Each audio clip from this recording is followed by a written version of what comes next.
جبو گوتو بیشکرنا ویم جاری ام بریا سکایب بری خبدن اوروپا جوی دری خبات شاکر اندام مجلس گشتی یا پیاده بشداری بولتن آمد با بریس خبات دم و باش بد دسپیک 35 پارتی تفجرو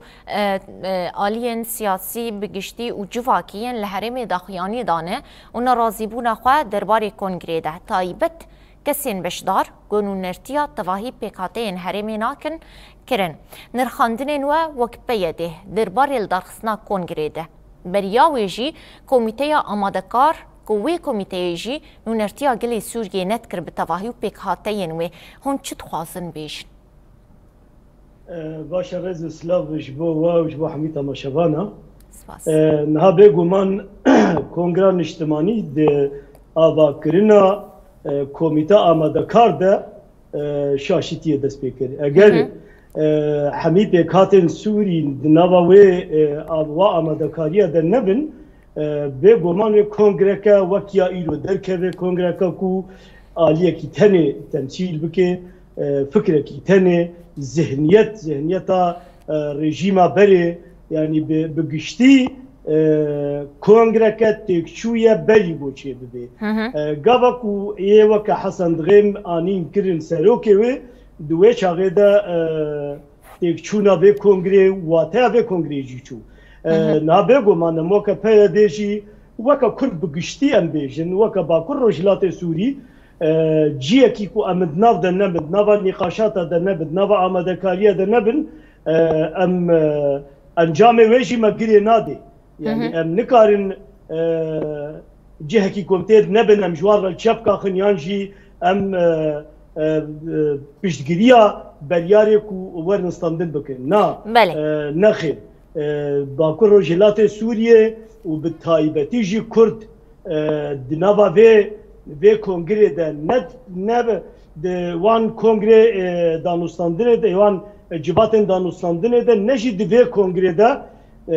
کسی که جهازن سیاسی یعنی تمثیل کرده بکه یعنی تمثیل باکر رجلات پیکاتی باکر رجلات سوری بکه دناف ده نبو کسی وقت خود دعوت کرنا بله باشا تبحثا خالك برجرينكر ام هناك الصرا وستن قالوا فخون نامين تاكي كسي جو او كسين وان دعوت كرنجي نو نرتيا قال حريمي ناكن تين شواته يجبوان چما افكس هالبجارتنا ضاقو بشداري في كونغري تايبت ببن يعني نا اب كونغر بقمان او كونغري كو بعسيل للدار دخستن ويقد اخف يجير الشبكه تخستن او كونغرتين بيلاكي بلي دنارينا وات همان سيناريو دوباره بو هاو قاسم الله بخوندي وكرنا درو جاده يعني ديتنا من ده هاتنا نانكي بهبره بخنو وال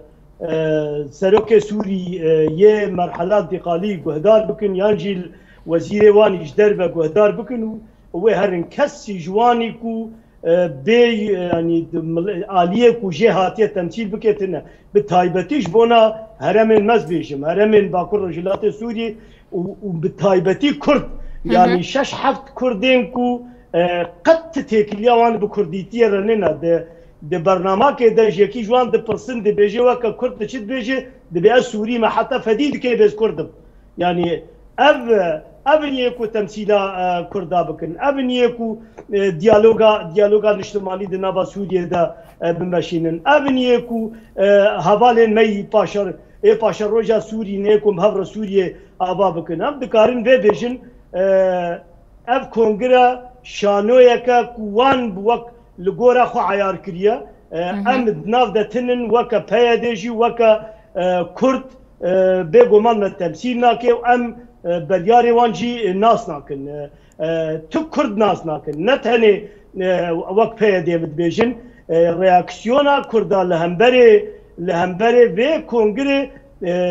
ده اصلك هري بلند جي كاسين ناس سياسي بقرا وحتى كاسين سياسي اجبرقو ارمانجا في كونغري ارمانجا في دسلاداريانا بيغو من نا آواكرنا سوريا كنوا نا آواكرنا سوريا كو كاربه برسوا حمي پیکاتن سوري بكي مسئله نابندی قط نهات نقاش کرن، مسئله پیکاتیا نهات نقاش کرن، یعنی همه ولو خیال که کو دبن زختن دولتا ترک ده و سوریه که تکچوی، سوریه که پرچبوی، سوریه که نهف گرتی، سوریه که کو نکاری برسبا خود تو دوراده بده. اگر دبن وان زختا ده هینجی چوکا بردن عرده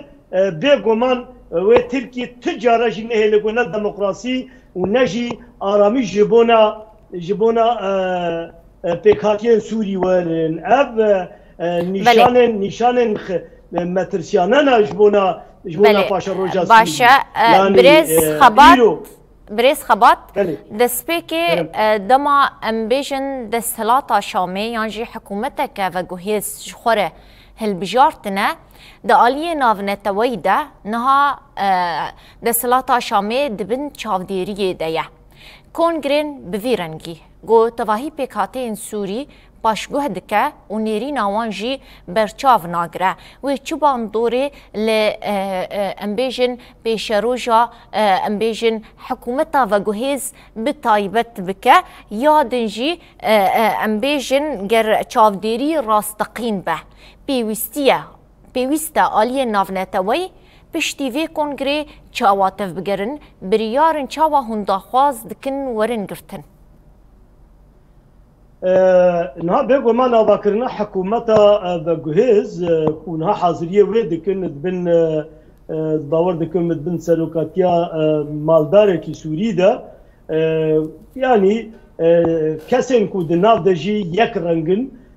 بيقول ما شافديريا كو يعني شانس كو دانا شرع وشانس كو دانا كسن كو لشامي حكومتها الشامي نهاية دمكي شانس كو دانا حتى او شانس پیک نانینا بگومان و هم اوروپی هم جی امریکی هم دنیا بگشتی یعنی و بچاوه کی گلکی غمگین ولی بنار نجبر کو نه آلیه کی سوری به نزدیک 800 میلیارد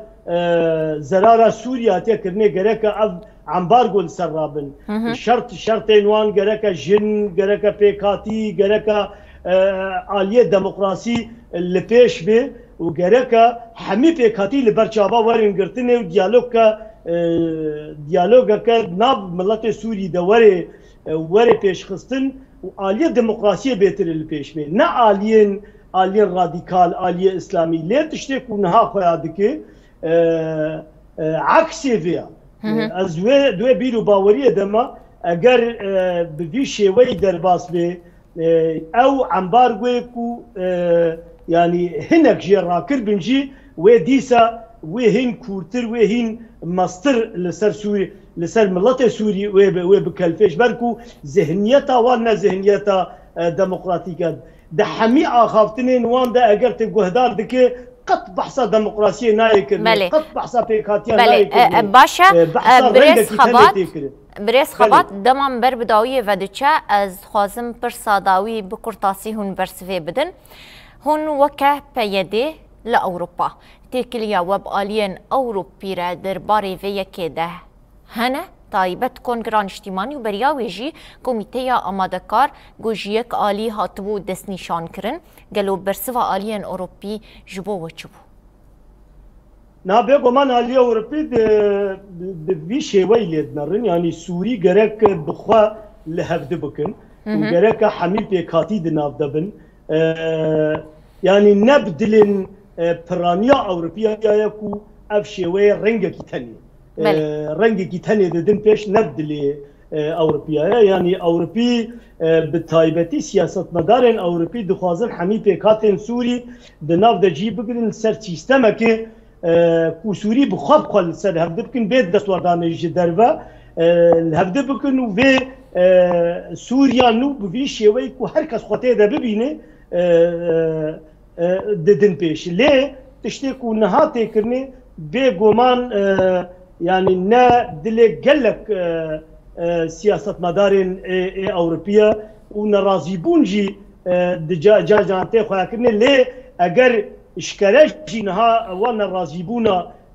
ندن ل ده